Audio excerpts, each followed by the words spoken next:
உலகெங்கும் பார்த்து கொண்டிருக்கும் வரலாற்று பதிவுகள் ஆன்மீக அன்பர்களுக்கு வணக்கம். இன்றைய ஆன்மீக தேடலில் ஆடி ஸ்பெஷலில் நாம் காண இருக்கும் ஆலயம் வேண்டும் வரம் அருளும் உறையூர் வெக்காளியம்மன்.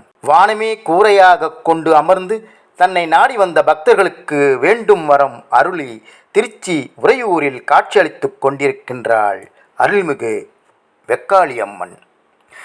திருச்சி நகரில் மேற்கு பகுதியில் மத்திய பேருந்து நிலையத்திலிருந்து 6 கிலோமீட்டர் தொலைவிலும், சத்திரம் பேருந்து நிலையத்திலிருந்து 2 கிலோமீட்டர் தொலைவிலும் அமைந்துள்ள உறையூர் பல்வேறு சிறப்புகளை கொண்டது. முற்கால சோழர்களின் தலைநகரமாக விளங்கியது உறையூர். உரந்தை, வாரணம், கோழி, முக்கீஸ்வரம், வாசபுரி என பல்வேறு பெயர்களை கொண்ட உறையூரின் காவல் தெய்வமாக காட்சியளிக்கின்றாள் வெக்காளியம்மன். ஊர்களை அமைக்கும்போது ஊர்காவல் தெய்வங்களை ஊர் எல்லையில் எழுந்தருளச் செய்வதும், வீரத்தையும் வெற்றியையும் அளிக்கும் தெய்வங்களை வடக்கு நோக்கி அமைப்பதும் வழக்கம். அந்த வகையில் உறையூர் அருள்மிகு வெக்காளியம்மன் கோயிலும் வடக்கு நோக்கிதான் அமைந்திருக்கிறது. பரிகாரத் தலங்களின் வரிசையில் தோஷம் போக்கும் வல்லம் ஏகௌரியம்மன் திருக்கோவில். பொதுவாக கோயில்களில் கருவறையில் உள்ள சுவாமிக்கோ அம்மனுக்கோ கருவறைக்கு மேலே விமானங்கள் அமைக்கப்படுவதுதான் வழக்கம். ஆனால் உறையூர் வெக்காளியம்மன் திருக்கோயில் இவற்றிலிருந்து முற்றிலும் வேறுபட்டு அமைந்திருக்கிறது. வானமே கூரையாய் கொண்டு வெட்ட வெளியில் பக்தர்களுக்கு காட்சியளிக்கின்றாள் வெக்காளியம்மன். இவ்வாறு வெக்காளியம்மன் அமர்ந்திருப்பதற்கும் ஒரு வரலாறு இருக்கிறது. உறையூரை வன்பராந்தகன் என்ற மன்னர் ஆட்சி செய்த காலத்தில் சாரமா முனிவர் நந்தவனம் அமைத்து பல்வேறு மலர் செடிகளை பயிரிட்டு அதில் மலரும் பூக்களை கட்டி நாள்தோறும் திருச்சி மலைக்கோட்டை அருள்மிகு தாயுமான சுவாமிக்கு அணிவித்து வந்தார். இந்த நிலையில் பிரந்தாங்கன் என்ற பூவணிகன் மன்னரிடம் நல்ல பெயரை பெற வேண்டும் என்று எண்ணி நந்தவனத்திலிருந்து மலர்களை பறித்து மன்னருக்கு அளிக்கத் தொடங்கினான். உயர்வான மலர்களைக் கண்டு உளம் கனிந்த மன்னர் வன்பராந்தகன் நாள்தோறும் மலர்களை பறித்து வருவதற்கு உத்தரவிட்டார். நந்தவனத்தில் மலர்களின் எண்ணிக்கை குறைவதைக் கண்ட சாரமா முனிவர் ஒரு நாள் நந்தவனத்தில் மறைந்து கண்காணித்த போது தாயுமானவருக்குரிய மலர்கள் மன்னருக்கு செல்வதைக் கண்டு வன்பராந்தகனிடம் முறையிட்டார். ஆனால் முனிவரை மன்னர் அலட்சியப்படுத்த சாரமா முனிவர் தாயுமானவரிடம் முறையிட்டார். இந்த கோயிலுக்கும் சென்று வரலாம், ஜென்ம பாவங்கள் தீரும் என்பதும் ஐதீகம். தனக்கு செய்யும் குறைகளை கூட தாங்கிக் கொள்ளும் இறைவன் அடியாருக்கு செய்கின்ற இடர்களை தாங்குவதில்லை என்பதை நிரூபிக்கும் வகையில் மேற்கு முகமாக உறையூர் பக்கம் தன் பார்வையை தாயுமானவர் திருப்ப மண்மாறி பொழியத் தொடங்கியது. மண் மூடியதால் தங்களை காக்க எல்லை தெய்வமாக அமைந்த வெக்காளியம்மனிடம் மக்கள் சரணடைந்தனர். அன்னை இறைவனை வேண்டினாள். மண்மாறி நின்றது. ஆனாலும் மக்கள் வீடு எழுந்தனர். வெட்ட வெளியே தங்குமிடமானது. மக்கள் துயர் கண்ட வெக்காளியம்மன், உங்கள் அனைவருக்கும் வீடு கிடைக்கும் வரை நானும் உங்களைப் போல வெட்ட வெளியிலேயே இருக்கின்றேன் என்று அருளியதாக வரலாறு கூறுகிறது. இன்றைக்கும் பலர் வெட்ட வெளியே வீடாக கொண்டிருப்பதாலோ என்னவோ வெக்காளியம்மனின் உறுதிமொழி நிறைவேறாத நிலையில் இன்றைக்கும் வானமே கூரையாய் கொண்டு அமர்ந்து பக்தர்களுக்கு காட்சியளித்து கொண்டிருக்கின்றாள் வெக்காளியம்மன். இந்த கோயிலின் அமைப்பே மிகவும் அழகானது, எழிலானது. சுற்றிலும் எழில்மிகு மண்டபம் அமைந்தாலும் நடுவில் வெட்ட வெளியில் வெக்காளியம்மன் கருவறை உள்ளது. தெற்கு வடக்கிலும் வாயில்கள் இருந்தாலும் பெரும்பாலான பக்தர்கள் தெற்கு வாயில் வழியாகத்தான் தரிசனம் செய்ய உள்ளே செல்கின்றனர். தெற்கு வாயில் வழியாக கோயிலுக்குள் நுழைந்தால் இடது பகுதியில் வல்லப கணபதி சன்னதி அமைந்துள்ளது. அவரை வணங்கிச் சென்றால் விசாலேட்சியம்மன் உடனுரை அருள்மிகு விஸ்வநாதர் சன்னதி உள்ளது. இதைத் தொடர்ந்து அருள்மிகு காத்தவராயன் புலிவாகனத்துடன் பெரிய அண்ணன் மதுரை வீரன் சுவாமி சன்னதிகள் அமைந்துள்ளன. தொடர்ந்து நாக பிரதிஷ்டையுடன் விநாயகர் சன்னதி அமையப்பெற்றுள்ளது. அடுத்து உற்சவ அம்மன் சன்னதி உள்ளது.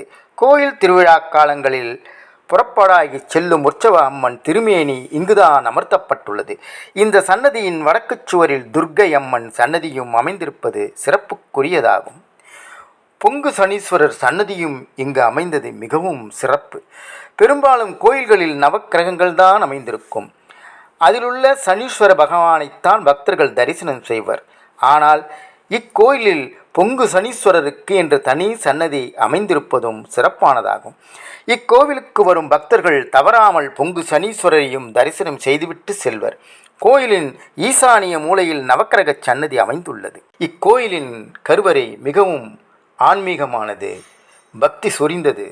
ஆம், இக்கோயிலில் கருவறை வெளியில் வடக்கு நோக்கி அமைந்திருக்கும் அருள்மிகு வெக்காளியம்மன் மேற்கரங்களில் வலதுபுறம் உடுக்கையுடனும் இடதுபுறம் பாசம், கீழ்புறம் வலது கரத்தில் சூலம், இடது கரத்தில் கபாலத்துடன் வலது காலை மடித்து வைத்து இடது காலை தொங்கவிட்டு அரக்கனை அக்காலால் மிதித்து கொண்டிருக்கும்படி காட்சியளித்து வருகின்றாள். பொதுவாக அம்மன் வலது காலை தொங்கவிட்ட நிலையில் அமைந்திருப்பதுதான் வழக்கம்.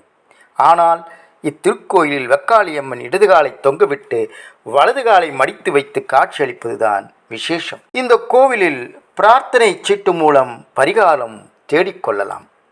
தொழில் நஷ்டம், கடன் பிரச்சனை, குடும்ப பிரச்சனை போன்ற பல்வேறு பிரச்சனைகள் நீங்கவும், நோய் நொடியின்றி நலமாக வாழவும், கல்வி பொருளாதார நிலைகளில் மேம்பாடு அடையவும், தங்களின் தீராத பிரச்சனைகளை நிறைவேற்றிட வேண்டியும் கருவறை அம்மனுக்கு நேர் எதிரிலுள்ள சூலத்தில் பக்தர்கள் தங்களது பிரார்த்தனை சீட்டுகளை எழுதி கட்டுவதுதான் இன்றைக்கும் வழக்கமாக இருக்கிறது. தங்களின் பிரார்த்தனை நிறைவேறியதும் பக்தர்கள் கோயிலுக்கு தாங்கள் வேண்டியதை காணிக்கையாக செலுத்துவதும் இன்றும் நிகழ்ந்து வருகிறது. ரூபாய் 10 கட்டணம் செலுத்தினால் திருக்கோயில் நிர்வாகம் சார்பில் பிரார்த்தனை சீட்டு வழங்கப்படுகிறது.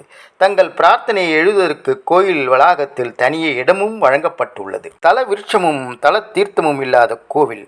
ஆம், பொதுவாக சைவ வைணவ திருக்கோயில்களில் தல விருட்சமும் தீர்த்தமும் முக்கியமானதாகும். ஒவ்வொரு கோயிலின் அமைவிடத்தை கொண்டு தல விருட்சம் இருக்கும். தீர்த்தமும் கோயிலுக்குள்ளேயே அல்லது கோயில் வளாக பகுதியிலேயே அமைந்திருக்கும். ஆனால் திருச்சி உறையூர் அருள்மிகு வெக்காளியம்மன் திருக்கோயிலுக்கு என்று தல விருட்சமோ தல தீர்த்தமோ இல்லை என்பது குறிப்பிடத்தக்கது. இங்கு நடைபெறும் திருவிழாக்களை பற்றி காண்போம். இக்கோயிலில் 12 மாதமும் திருவிழாக்கள் தான். சித்திரை மாதத்தில் சித்திரை பெருந்திருவிழா, வைகாசி கடைசி வெள்ளியில் மாம்பழ அபிஷேகம், ஆனி 3வது வெள்ளியில் காய்கனி அலங்காரம், ஆடி அனைத்து வெள்ளிக்கிழமைகளில் சிறப்பு அபிஷேக அலங்கார வழிபாடு, ஆவணியில் சதசண்டி பெருவேள்வி மற்றும் பெரும் தீப வழிபாடு, புரட்டாசியில் நவராத்திரி பெருவிழா, அம்பு போடுதல், கார்த்திகையில் தீபத் திருவிழா, சொக்கப்பனை கொளுத்துதல், மார்கழியில் திருப்பள்ளி எழுச்சி வழிபாடு, தை வெள்ளிக்கிழமைகளில் தைப்பூச திருநாளில் அம்மன் புறப்பாடு, மாசி கடைசி ஞாயிற்றுக்கிழமைகளில் ஏகதின லட்சார்ச்சனை, பங்குனி முதலில் வெள்ளிக்கிழமை மலர் முழுக்கு வழிபாடு மற்றும் சித்திரை பெருந்திருவிழா தொடக்கம் ஆகியவை நடைபெறுகின்றன. நவராத்திரி திருவிழாவில் மற்ற கோயில்களை காட்டிலும் இத்திருக்கோயிலில் கருவறை அம்மனுக்கு செய்யப்படும் அலங்காரம் உற்சவ அம்பாளுக்கு செய்யப்படுவதும் விசேஷமாகும். இந்த திருக்கோயிலில் காட்சியளிக்கும் அருள்மிகு வெக்காளி அம்மனுக்கு ஒவ்வொரு பௌர்ணமி தினத்தன்றும் அபிஷேக வழிபாடு நடைபெறும். ஒவ்வொரு மாதத்துக்கும் ஒவ்வொரு பொருள்கள் என்பது இங்கு சிறப்பு. சித்திரையில் மறிக்கொழுந்து மருவு, வைகாசியில் சந்தனம், குங்குமம், பச்சை கற்பூரம், பன்னீர், ஆனியில் முக்கனி, ஆடியில் பால், ஆவணியில் எள்ளுடன் நாட்டு சர்க்கரை, புரட்டாசியில் அப்பம், ஐப்பசியில் அன்னம், கார்த்திகையில் தீபம், மார்கழியில் பசுநெய், தையில் தேன், மாசியில் இத்தரம்பலம் அதாவது போர்வை, பங்குனியில் பசுந்தயிர் என பல்வேறு வகையான அபிஷேகங்கள் இந்த அம்மனுக்கு நடைபெறுகின்றன. இக்கோயில் தினந்தோறும் காலை 5:15 மணிக்கு நடை திறக்கப்பட்டு இரவு 9 மணிக்கு சாத்தப்படும். காலை 5:30 மணிக்கும் பிற்பகல் 12 மணிக்கும் கட்டண அபிஷேக வழிபாடு நடைபெறும். உபயதாரர்கள் பணம் செலுத்தும் நாள்களில் மட்டும் மாலை 6 மணிக்கு சந்தன காப்புடன் கூடிய வழிபாடு நடைபெறும்.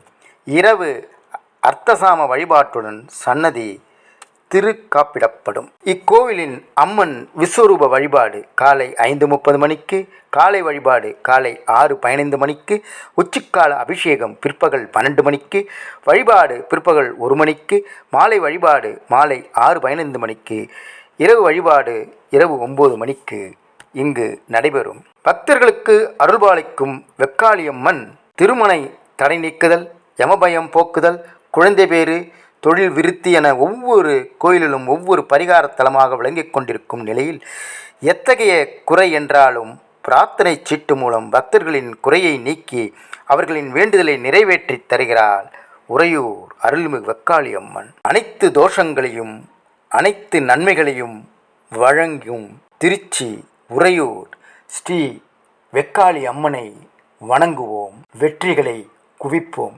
மீண்டும் மற்றுமொரு ஆன்மீக தேடலில் சந்திக்கின்றேன்.